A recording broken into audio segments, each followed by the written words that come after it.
Hello, everyone, and thank you so much for joining me again yet another conversation with somebody amazing. I have with me Justin Sobion, a fellow Trinidadian, and I came across Justin's work a few years ago when we were both doing TEDx talk. So I invite you to go and look at his TEDx Port of Spain talk from, I believe it was, correct me, Justin, if I'm wrong, I think it was 2020, but it was in the middle of COVID in any event. Yeah, 2020. Yeah. And it's a fascinating TEDx talk. I encourage you to go look at it. Thank you for joining me, Justin. Please introduce yourself and tell our viewers everything about who you are and what you do. All right. Thank you, Marla. And of course, you took my mind a little way back then to COVID when we did that TEDx talk together. Yes. Working with a group. Yeah, it was seemed like the twilight zone back in the days trying to do that online. But yeah, now we're here again. That's 5 years later. As you said, my name is Justin Sobion. I've been from Trinidad and Tobago, um, living in New Zealand for the past 6, 7 years, going on to 7 years now, working with the University of Auckland, a lecturer at the University of Auckland in New Zealand, the Faculty of Law. And yeah, that's me. Called to the bar in 2002. So it's a Over almost two 20 years. decades ago, 2002. I was proudly admitted to the bar by my late father. That was back in the day, in 2002. Yeah, it seems like just the other day, but it still is a little while way back. So yeah, and we're here, of course, to talk about the ICJ climate change case, in which I was integrally involved, especially from the Caribbean.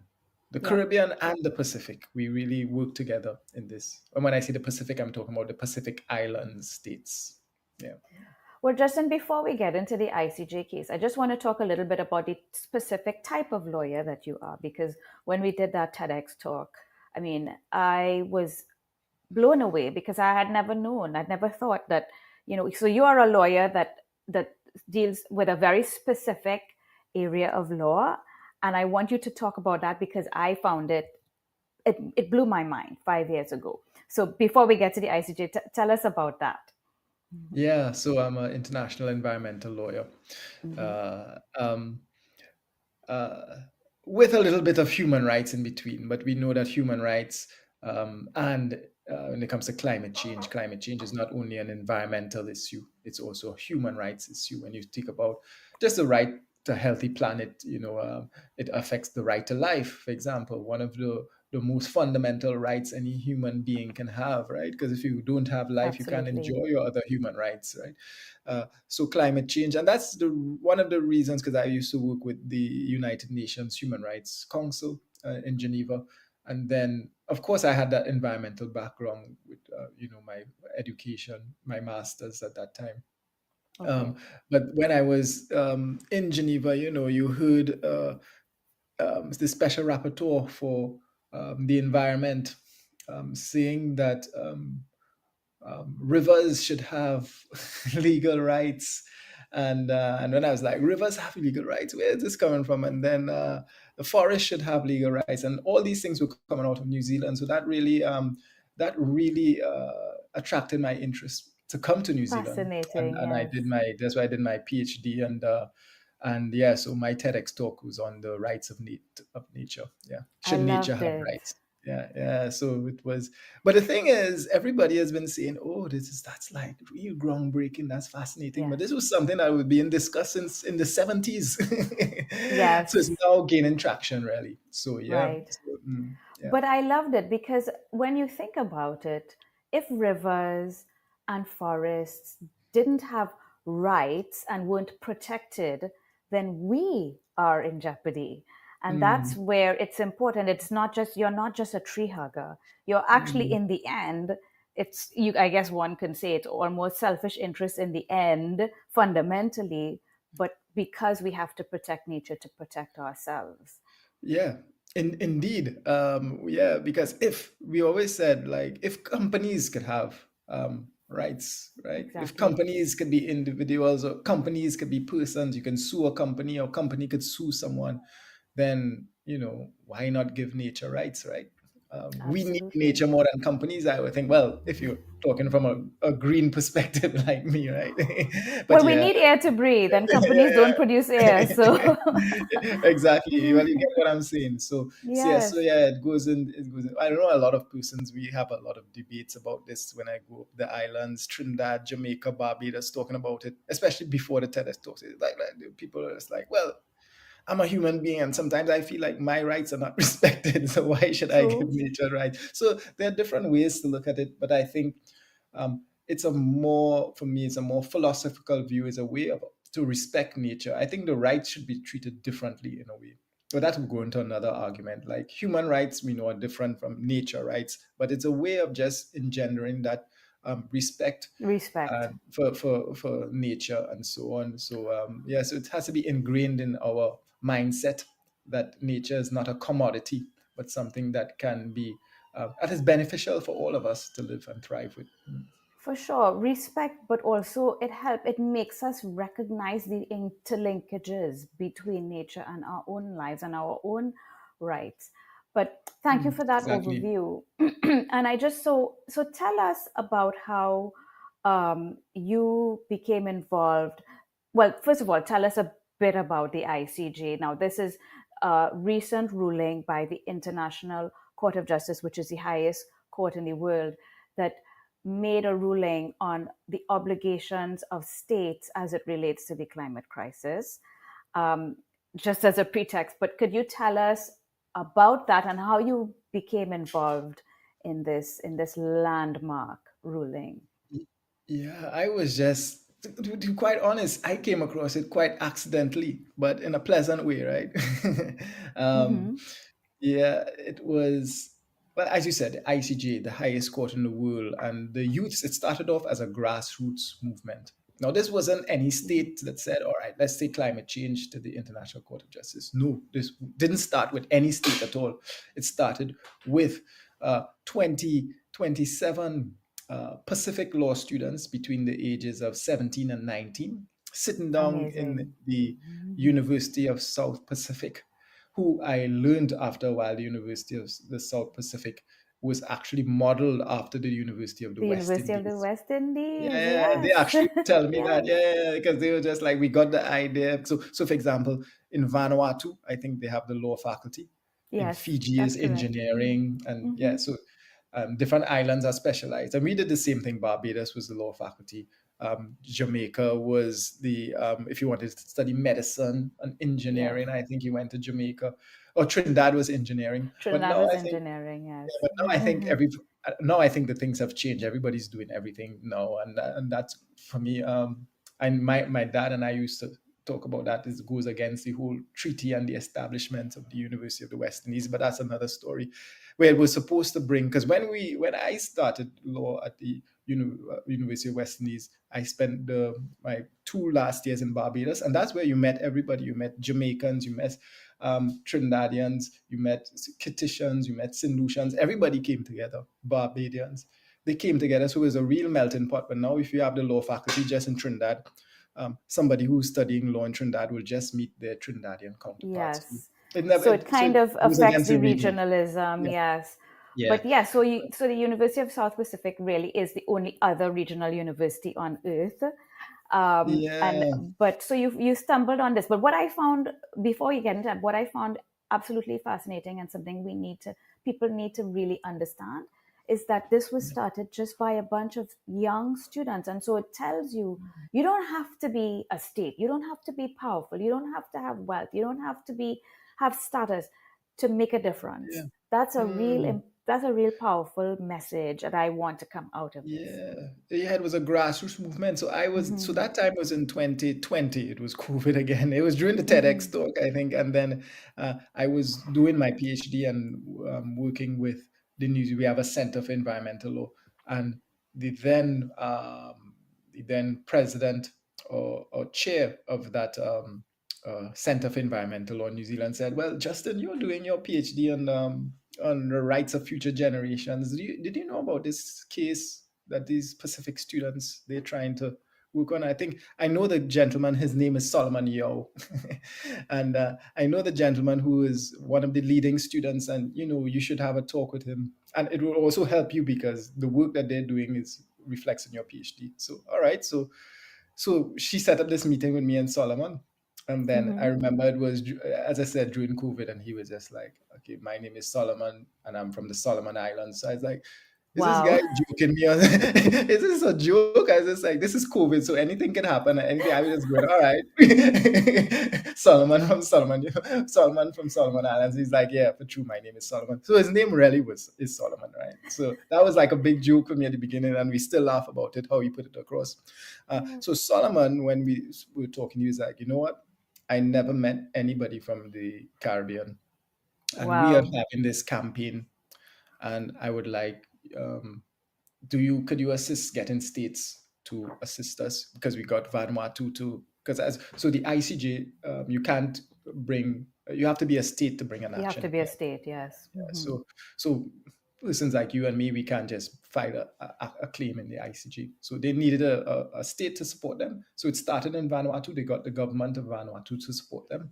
So then the Mm-hmm. government of Vanuatu said, "Well, The environment minister, Ralph, Ralph, um, Ralph, I just I call him forget Minister his Ralph." name. Minister Ralph. Yes, I met him in Rabajengo, Vanuatu. Rabajengo, yeah, I think it's Yes, yes, yeah. I just call him Mr. Ralph because yeah, but Minister Minister Ralph. Ralph, Good yeah, guy. he's a really nice guy. Yeah, yeah. Yeah. So he So was Minister then, Ralph agreed to take this up from these students and yeah, file at the yeah, ICJ. Mm-hmm. yeah. But the thing is, if you for this, so this is what you call an advisory opinion of a court, and you need it's like a parliament, right? Passing a motion or resolution, as they call it. Mm-hmm. There are 193 states of the UN, and they wanted you for a resolution to pass at the UN, you need a majority, a simple majority. So that would have been 96.5 states. So let's say States. 97 states they needed. Mm-hmm. So so of course so Solomon said, well, so far we just have Vanuatu, right? No government had supported no as yet. So he's just like, we need as much states to support. So can you Mm-hmm. help us get the Caribbean support? We have persons working in Africa, persons working in Europe, persons working so on, right? Across the Mm-hmm. region, Asia, because the UN they have regional blocks. Yes. So when he said that, I was just like, well, I was calling to help. So well, the legal aspect, but now you want the political help. So no problem. So that's when you can kind of like stand on the shoulders of giants, if you want to put it that way, because my dad was a politician, as you know, and he was a former Mm-hmm. attorney general Trinidad and Tobago. Then he was principal at law school in Jamaica. So I know, okay, I have like Jamaica and I have Trinidad and Tobago. Let me Trinidad. try to Mm-hmm. see. Mm-hmm. Um, so I started like, and then, all the people, all those politicians in Trinidad and Tobago, they were my dad times, right? So Keith Rowley, for example, would have been the Minister of Agriculture when he and dad were in Parliament. So I could pick up the phone and talk to him. I could pick up the phone and talk to, the Attorney General in Jamaica. And I was just using my dad's contact, talk to Ralph Gonzalez in St. Vincent and Grenadines because he and dad were friends. And we were just spread it. I put together, we just like three of us in the Caribbean, a small legal team trying to get the political work done. Uh, and And then, all of this you all are doing pro bono of your own yeah, time and energy and love. Yeah. yeah, that was Mm-hmm. well for Mm-hmm. most of the for the we Mm-hmm. worked for the last 4 5 years pro bono. It's just Yeah. towards the ending you will get when we got funding, but it was just more or less funding to travel to we Yeah. had meetings in Barbados, so you get funding. So it really wasn't a paid job per se. We were just doing it out of our passion, really, Right. and and I think all environmental lawyers, most of us, we work because we're passionate about it. Although Yeah. we know that environmental law has become now like a kind of fad, I would think a kind of trend. Persons Mm. just because it's the trendy thing in now, but I think 90% of the persons who work in environmental law are really doing it out of passion, and so that's how it started. And then I remember we had to call on CARICOM. Um, Mm-hmm. I knew the general counsel of CARICOM at the time. Her name was Colita Babs Schaefer. She's no longer there, but we worked together in Barbados. So I, of course, picked up the phone again, say, Colita, we need, CARICOM support and so on. And she was just like, she came up with the idea and said, well, the heads of government are meeting in Belize. This was in 2002. Mm-hmm. The heads of government are meeting in Belize. So let's just put it on in motion, put it on the table, and they Amazing. have to agree to it. So we spoke about that, and but to be quite honest, at the beginning, not very much Caribbean states were interested in this whole project. Mm. Yeah, we faced a bit of a uphill task because, well, Trinidad and Tobago, our own home country, wasn't involved. That's another story. Even though we did do some work there, but they did not get Trinidad and Tobago, Guyana, St. Kitts and Nevis, Haiti. Does it have anything to do with oil and gas? Yes, yeah, I Yeah. suspect, but I Mm-hmm. mean, nobody told me that. Just I'm just drawing. I could be wrong, but that's what I feel. You But drew Trinidad a and yeah, Tobago, yeah. Guyana, Mm-hmm. um, Suriname, and Haiti. Well, Haiti, of course, we reached out to Haiti, but political situation around that time, the president got assassinated, and Haiti still is a difficult Unstable, situation yeah. in terms of Mm-hmm. um, Suriname. I'm not so sure why. Saint Vincent, Saint Kitts and Nevis, they wanted to join, but very last minute.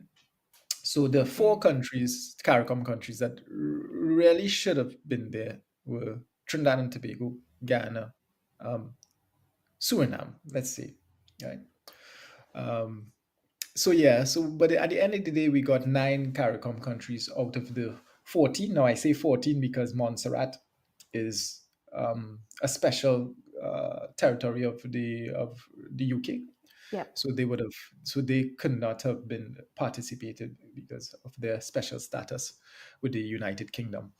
Yes. So we got 9 out of 14, which I think was, especially for some of these states, most of us actually, was the first time ever appearing before the International Court of Justice. St. Lucia, St. Vincent and the Grenadines, I think Jamaica, all these countries. We were just, it was a historic moment for all of us. And Right. uh, and I became, because of the work we started off, I became the coordinator for the Caribbean countries. Just like we had like coordinating meetings, we had a number of Zoom meetings, and also we had in-person meetings in Grenada and Barbados before the hearings. So Nice. yeah, so that's how it really That's started in a nutshell. I was just the person that helped to build the bridge for Solomon Yow between to between yeah, the Pacific and the Caribbean. the That's so Caribbean. Yeah, beautiful. I love yeah, it. yeah. I love it. And so you Mm, got the Caribbean through your contacts, got the Caribbean through CARICOM as well to yeah, come on board, 9 of them. And yeah, so you all were able to pull together the 97 states yeah. at the Well, UN General Assembly. the thing is, it never even went to a vote because Really it was unanimous. I remember at that time amazing. I was in Vanuatu because towards the end, I was there uh, working on my PhD. So I spent 4 months there working with Hmm. the government, and just it was kind of like a small mini sabbatical, really. So I Hmm. was just Hmm. there. Well, I was researching, so Hmm. and work helping them, and then Solomon had called me. No, it was another person from the Pacific Islands. They called me to say, it was like 3 o'clock in the morning, I think, because it was New York time, right? So in the Right. Pacific.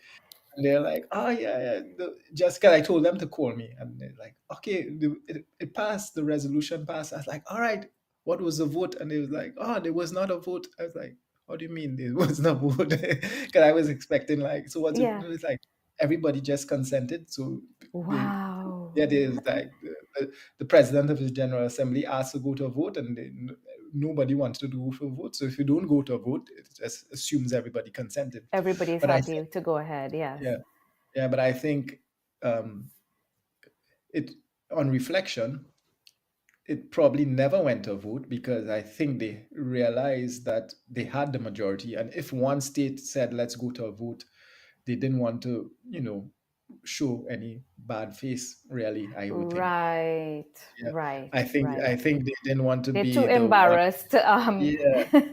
to say, I don't Because necessarily agree with this. yeah, and if you put it Hmm. to, I think they had the numbers already, and they just said like if you put it to vote, they would have lost the vote, and Right. just to save their face and just to Yes, not go down the wrong side of history calling for a vote, I think, yeah, because there are a number of states who didn't want this to happen, and we all know who those states are of who didn't course, we want to go know to who the they ICJ. are. Yeah, so they just, Right. but we had the numbers, so it was. I think that's why. Yeah. So, okay, so so then the ICJ worked since, I guess, COVID time till just a couple months ago, just over a month ago, and to deliver this ruling. And basically, what they did was they outlined what they felt was the obligation of states as it relates to the climate crisis. What are states obligated to do? Um, and I had written about this in my monthly report just about a month or two ago. Kind of, I just tried to summarize it because it's not. I mean, people like me who are not lawyers, it's not easy to read these documents and make sense of them. So I tried to Yeah. summarize it. And but tell me, if you can, what are the major highlights for you in terms of what this ruling says states are supposed to do, given the climate crisis we're in? Yeah. Yeah. So yeah, so for small island states, especially for myself, I was co-counsel for Grenada and St. Vincent and the Grenadines.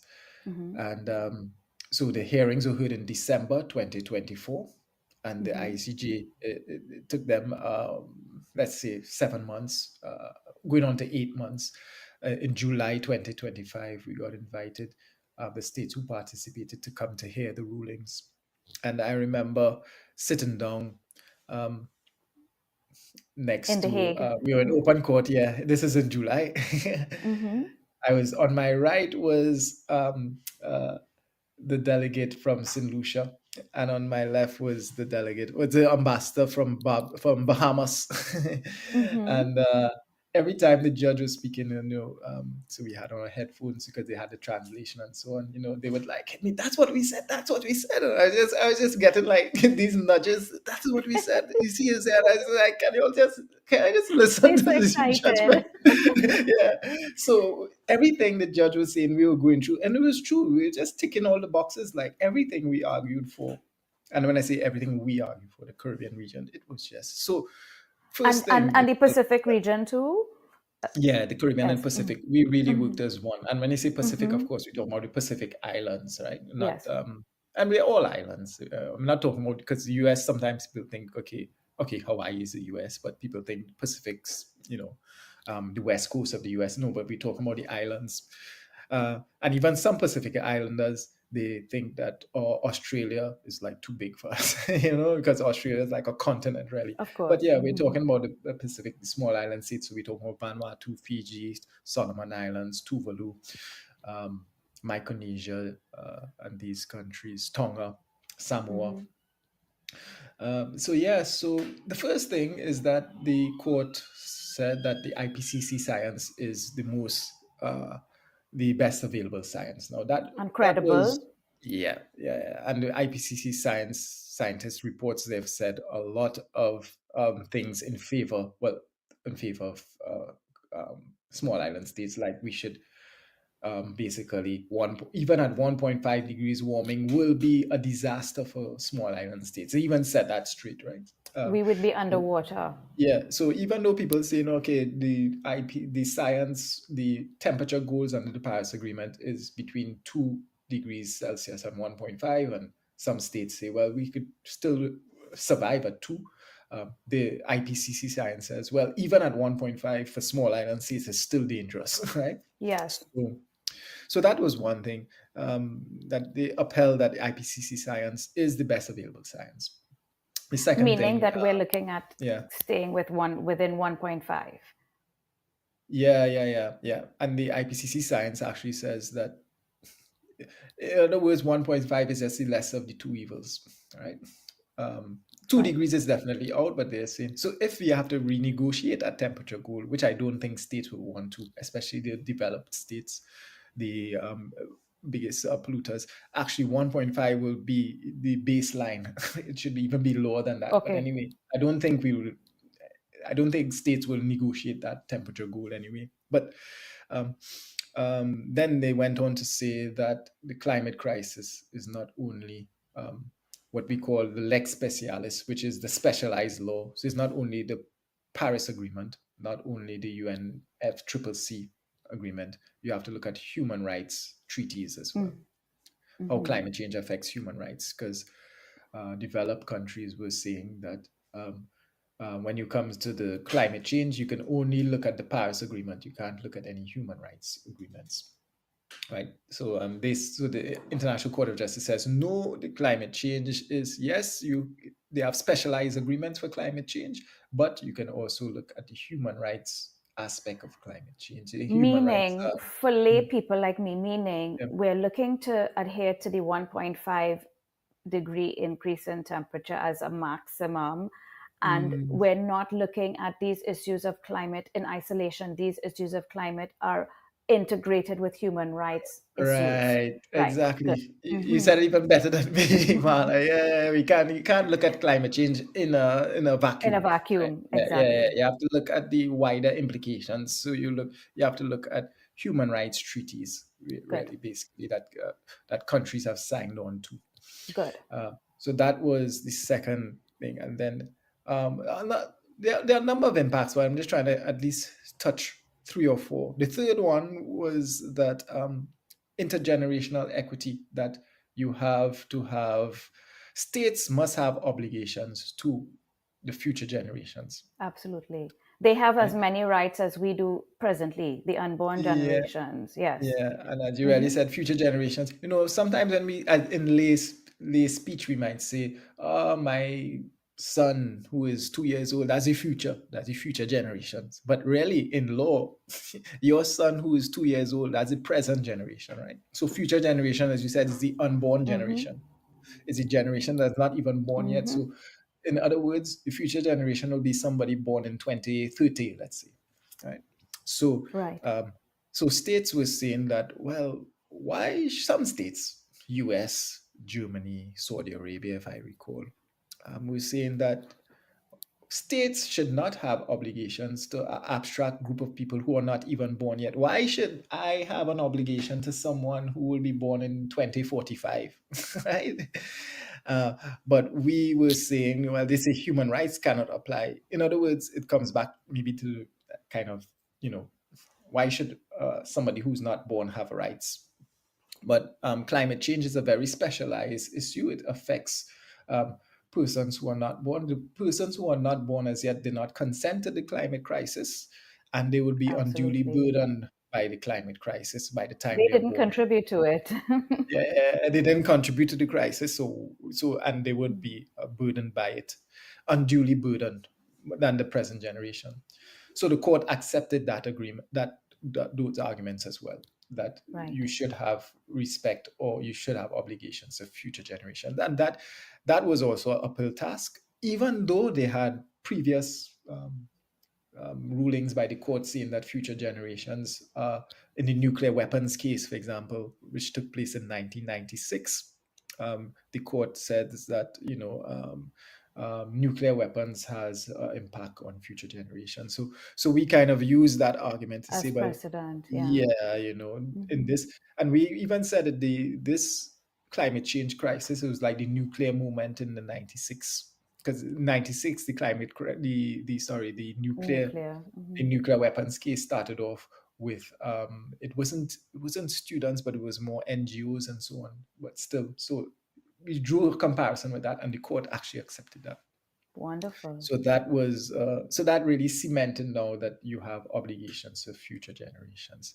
And Hmm. the last one I would really like to touch on, I mean, there's so many others, is I that the know. court said uh, that if you use fossil fuels, if you subsidize fossil fuels, if you trade in fossil fuels, that may amount to an international wrongful act, which countries could be sued upon. Now, notice they Mm-hmm. use the words, they said may amount to an international Mm-hmm. wrongful act. So they didn't want to say it will. May sounds like it's It's possible. Yeah. May may is like, means they opened the door, but they yeah, didn't say yes for sure. You could walk yeah, yeah, through. yeah. Yeah, exactly. It's not like shall, it shall be, so Yes, there's a difference. We learned that all in law school as well. You may and open the door. shall. Yeah, you But open the then door. this has So, implications for our country, Trinidad and Tobago, yeah, countries it like does. Guyana, It and does. the whole Mm, issue, especially for Guyana. I mean, in Trinidad and Tobago, we export oil and gas for over 100 years, and we're towards the end. It's considered a mature mm, industry in our country, and actually, mm, we've been seeing declining production for 20 years, whereas Guyana is now the world's newest oil exporter, the world's fastest growing country, and a country that has acute development needs, especially as it relates to mm, education and healthcare. And for me, when you think about that door that was opened by this ICJ ruling that states may be found to be engaging in wrongful acts if you're exporting and subsidizing oil and yeah. gas, um, Mm, that you could be somehow maybe at some points held to account. It's an interesting thing because it speaks to the fact that we who are still developing now from an socioeconomic standpoint, we now have constraints placed on us in terms of yeah. how we develop Mm, versus countries that developed in the last century, right? In the yeah. Mm, 1900s, we have planetary boundaries to consider, mm, and um, it has serious implications for us. And so I found this very, it's something we have to think about because I don't know. I just wanted to just deviate for 1 minute yeah, for sure. listeners, because development and energy consumption go hand in hand. I had a Mm, chat once. I gave a presentation. Professor Steve Dean, not Professor Steve Keen, sorry, not mm, Dean, had this chart that showed he mapped the world's energy consumption and the world's GDP, and they are almost one on top of the other. yeah. Meaning GDP, production, economic activity is tied hand in hand with energy consumption. Now, Mm, energy consumption could be fossil fuel as well as it can be wind, solar. nuclear, renewable, Mm, anything, right? mm, So we have serious constraints now with respect to yeah. our development. Yeah, and I think if you were to watch when the president of Ghana was speaking to Stephen Saku Yes. in Hard Talk, I think that was the point he was trying to make, right? That Exactly. you can't tell us what to do now. And You've then, had your chance in yeah, yeah, yeah. 1900s. But the thing is, on the Mm, flip side of that, those same people in Guyana and in Trinidad and Tobago and in the Caribbean were the ones most vulnerable in terms of our mm, countries becoming completely covered in water. yeah. Um, I think the middle ground to reaching that was like, okay, there should be a kind of phase out, but we should have a mix of renewable energy in the mix as well. So for Renewable or years, nuclear. There's nuclear yeah, as well. yeah, because for years, you probably even know it better than me, but for years now, I've been hearing politicians in Trinidad and Tobago, yeah, we're going to diversify our economy. For me, I feel like I hear that talk for all my life. Me too. Me Yeah, too. we're going to diversify And away I'm from now oil and 50, gas. so long time. We're going to diversify from oil and gas. And I'm just like, I mean, starting with Patrick Manning, even I think even President, well, Prime Minister Robinson at the time when NER was in power, I used to be hearing them talking about that. And I just feel like, have We've you not really really made, diversified? no, we've not made progress. Mm, But Justin, I just want to talk about and it's tied, it dovetails from this. One of the key elements of this ruling, they spoke to common but differentiated responsibility as mm, it relates to the climate crisis, meaning that all states share responsibility, but Mm. we don't share responsibility equally. We share responsibility equitably. Yeah. And just tell Mm. me your thoughts on this and what it means Yeah, legally. yeah. I think the ICJ, now Saint Lucia, they were one of the states in the Caribbean that really pushed for that that common but differentiated responsibility, and it really means, just as you said, that we have to distribute equally the burdens with respect to obligations. Right. So it could go back to what we are speaking about. Okay. So Hmm. fossil fuel industries, maybe you can say, well, those countries who have benefited, who have, or well, let's say benefited, who are the highest greenhouse Polluters. gas Hmm. Hmm. emitters, they should not phase down. They should totally phase out their fossil fuel industries. But countries which, well, for instance, Grenada, for example, they said they were like 0.01% Of global global emissions. Hmm. emissions for when it comes to country, right? So these countries should allow you should allow them a longer time to phase out their greenhouse Absolutely, gas. because So that's, if Grenada was net zero, if Barbados was net zero, it will mm, make no difference to the yeah, climate crisis. yeah. So So that's we where, shouldn't be rushing to be net zero, the small island mm, developing states, yeah, that is, sorry. yeah. Hmm. So that's the court actually said that that is an important principle, that common but Good. differentiated responsibilities, and that you should take into account states who have a historical, what do you say, who are the historical contributors to climate change. You should take into account what they have done, and states who are not, um, who don't have that as much as Grenada, and maybe even I think Trinidad and Tobago, we are probably a bit higher, Yes. but I think that, so it should be a fair, balanced, and equitable system, and they agreed with that principle as well. Amazing. Yeah. I So love I think, that. mm, I love that because we talk about this in the Caribbean all the time that we need to become more renewable energy dependent as opposed to fossil fuel. But that's from an economic standpoint because we mm, import, when I say we, not Trinidad and Tobago so much, but say Barbados that has one of the highest costs of electricity in the world, it's because we import fossil fuels mm, that have to then be converted into electricity or mm, at the pump.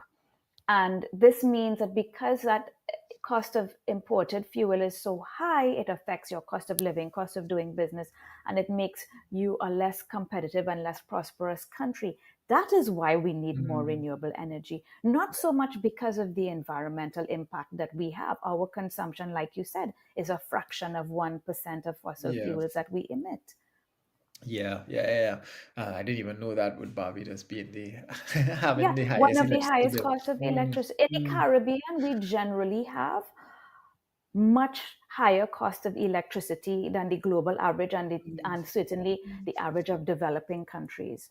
yeah. And so that means it's holding back our progress, right? Mm, Because like I said, all economic activity depends on energy. So yeah. we want to convert to a more cost effective source of energy, but not Mm, because of our climate, sorry, our carbon emissions. It is because of the cost of those carbon emissions if they are from fossil fuels. yeah. So I think, I remember, environmentalists and I were having from Trinidad and Tobago. He's just like, he was telling me, this was maybe about a year ago. Was telling me like, Mhm. we could diversify, we could get all this renewable energy. Look at that whole Manzanilla road coming down stretch going on to Mayaro. All you need to do is like cut down all them coconut trees and put up and put up the wind turbines. But then I was just like, oh, that sounds like a good idea. But after I was like, wait no, but if we cut down all Cut them down the coconut trees trees, to put up wind turbines. Like, seriously? because he said like all that wind. But then I was thinking, but no, the coconut trees need to be there though. So But yeah, you I don't can't know. put the two. You can't have Yeah, wind turbines and coconut trees. I mean, yeah, you'd have to come cut on. down. Yeah, so I think it's just a mind. No, these kind of things, renewable energy. I mean, I'm not really a specialist in these kind of areas, but I'm sure we have the technology to do We these things. absolutely So we do. could We do a mix. absolutely We do. like I say, you don't need to. you don't have to say completely phase out, at least for us, using the common but differentiated responsibilities. But I think we can phase it out. We can have a mix of the fossil Absolutely. fuels, a mix, not much, but also we should explore green energy. We should So, explore. Yeah. for example, Dominica is commissioning, Dominica and as well as many of the islands in the Caribbean have a lot of volcanic energy, right? So, Geothermal energy, right? geothermal, exactly. So, Mm, Dominica is commissioning some geothermal energy production. Guyana and Suriname have a forest, right? They're in the yeah. Amazon. Mm, Um, hydro, hydroelectric in terms yeah. of the rivers. We have wind, that's a possibility. I know Curacao has wind farm, Jamaica has wind farm, and many countries, especially Barbados and Aruba, have a lot of solar energy capability Yeah. installed Mm, already. And every day, I think Trinidad and just commissioned not too long ago the largest solar farm that will exist in the Caribbean, in the English mm. speaking Oh, Caribbean. I didn't even hear about that. Yeah. Right. BP was a part of that as well. And also, we have natural gas. So in Trinidad, we generate our electricity with natural gas, which is much greener than And using diesel or fuel mm, oil, which mm, most other countries use. I think Trinidad and Tobago and Dominican Republic are the only two, if my memory serves me correct, that uses natural gas to right. generate a certain amount of our electricity.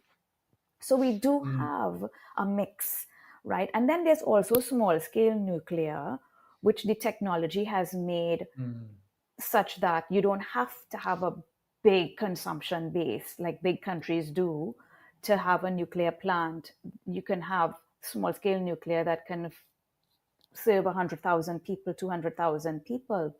And so mm. these are all options that we can look at. But I just wanted to make the point, and I feel like enough people don't really recognize this, that even if all of us in the Caribbean and the Pacific were all net zero, it would make almost no difference to the climate crisis because we are like 1% Producing in a small, total. producing a small quantity. Yeah, yeah. Absolutely. It's the largest polluters, which of course are what we call the global north, Yeah. right?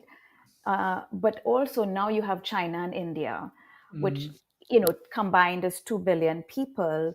They on a on a aggregate or a total basis, they have a lot of emissions, but on a per capita basis, they're still very low yeah. compared to the global north. So they have a kind of a special case, China Yeah. and India. I think for Trinidad and Tobago, we have a high per capita, I think.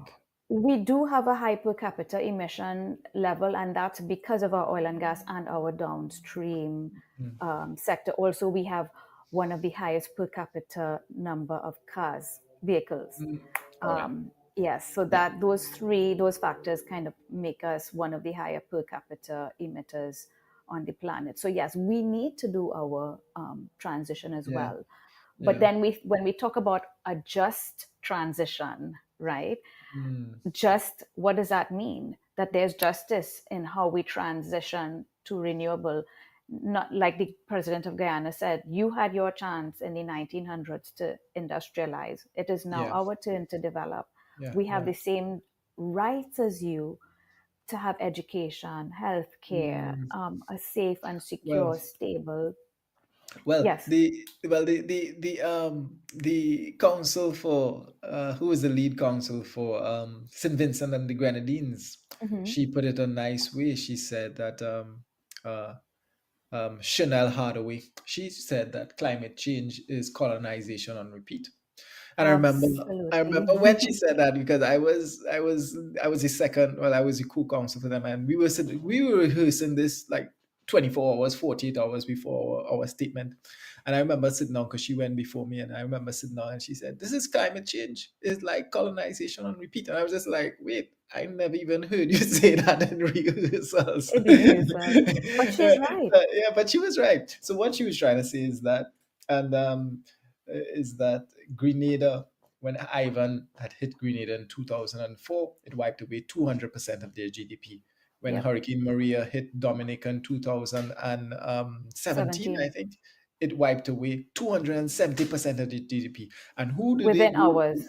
Yeah, and who do they go to get loans? They go to the IMF. They even go to the United Kingdom and these United States to get loans to build back. They go to Loans, not countries, grants, loans that future loans. generations have to prepay in US dollars, by the way. But yes. Exactly. So they're just in. That's why she was saying is because she was talking to me afterwards. It's a colonization and repeat It financial is. colonization. You are It not is. the ones responsible, as we say, 0.01% Grenada, and yet you have to take a loan from the United Kingdom, take a loan from the US, take a loan from the IMF, right, to Yeah. rebuild your economies for the next 2-3 years. It happens again. It takes 12 to 15 years for a mature nutmeg tree to grow in Grenada, and that was just wiped away in Hurricane Ivan and in the latest one. This is what was the one last year that they had Beryl, yeah, Beryl, Hurricane yes. Beryl, yeah,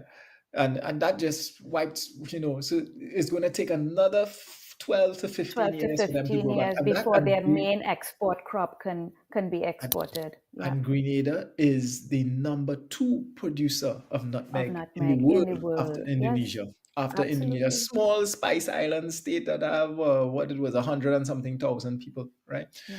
Um, so and then we have to refinance, get loans. So that's why Deacon Mitchell, the Prime Minister, Honorable Deacon Mitchell, and Ralph Hmm. Gonsalves, they were two of, and I think it was Gashton Brown from Antigua. They wrote Antigua. Mhm. Yeah, they wrote to the foreign secretary, who happens to be of Guyanese descent as well. I heard In the from the UK. UK. Yeah, yeah, yeah. Hmm.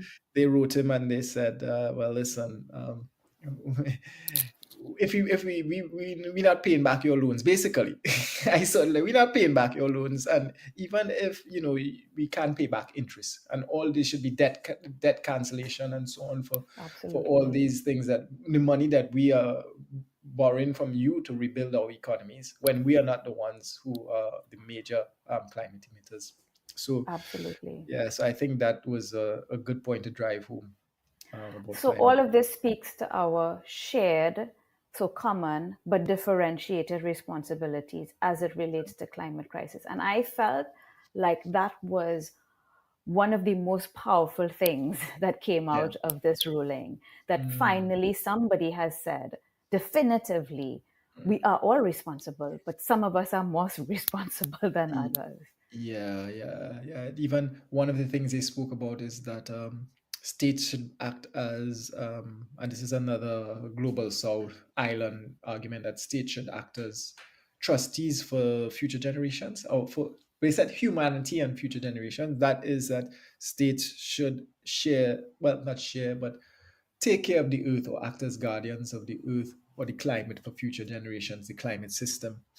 And that whole common and differentiated responsibilities comes into play again, because what the United States can do, or what the Europe can do, what France can do, will be, of course, um, much greater than what a small island state could do in terms of taking care of the earth. Absolutely. So I think that's where, so that is a common argument that cuts through different issues, that whole CBDR, common but differentiated responsibilities. Yeah.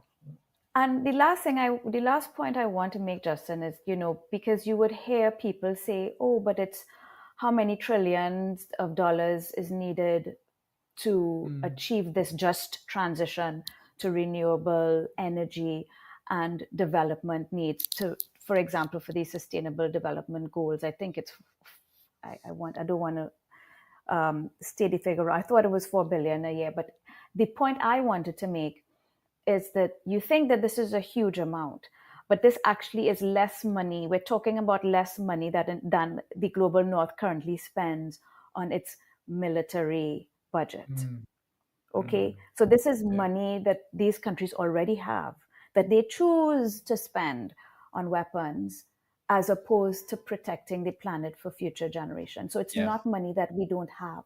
It's money Mm, that already exists. yeah. It's We don't have to already go in and pick their it on the budget. trees, right? And we don't have to print it. We don't have to mm, borrow it. It's already mm, there, but they choose to spend it on weapons. Just put mm. that into perspective. So, in other words, Yeah, it's a matter of priority. It's a matter yeah. of Well, priority. and I'm glad you mentioned that because there was only one judge, and her name is Justice Cleveland, from America, and she said in her, she gave a separate opinion, and she wrote that the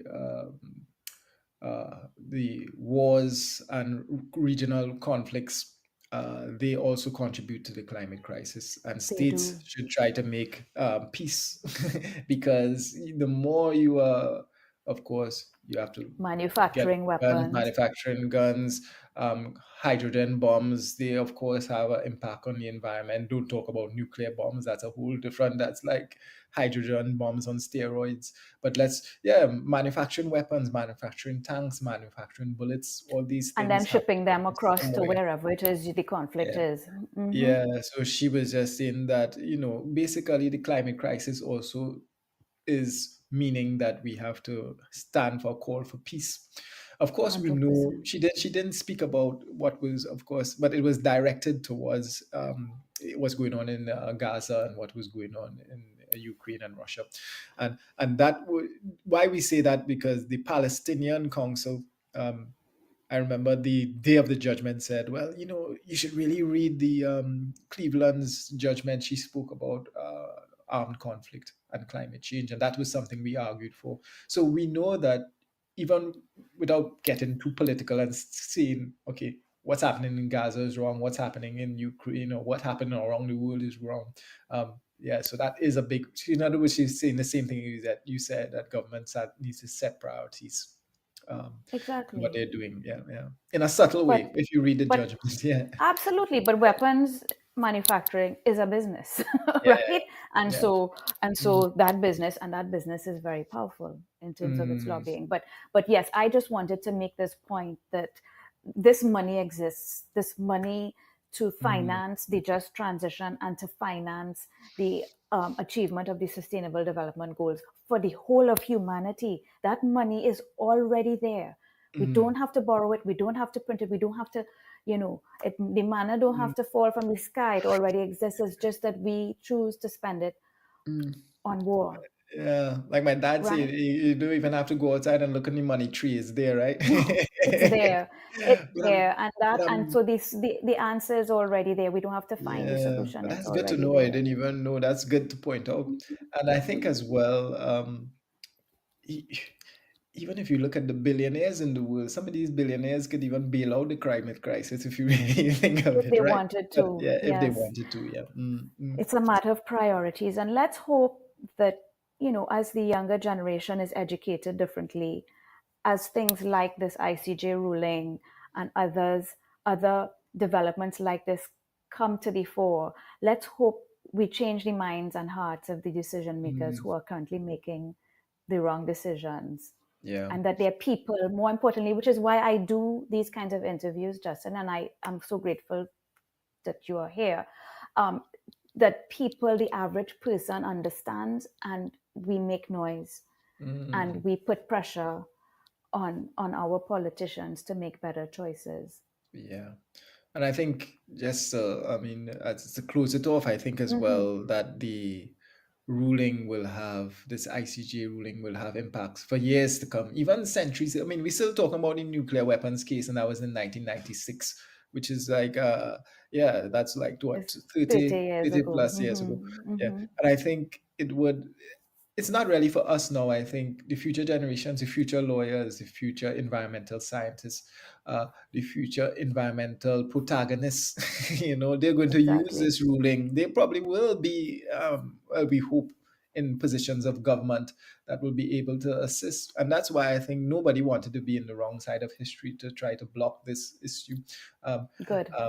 but the arguments are still there, so you can see the weak arguments, you can flesh them out. But I think at the end of the day, this ruling will be cited for years to come, for 50, 100 years to come, because So, there wouldn't be another one. uh, Yeah. absolutely. And so, Justin, you were part of history, the history of humanity. And I am Well, very proud that you're Trinidadian, and that you brought the Pacific and the Caribbean together. I am so Yeah. proud of you, and I'm so grateful for the work that you have done.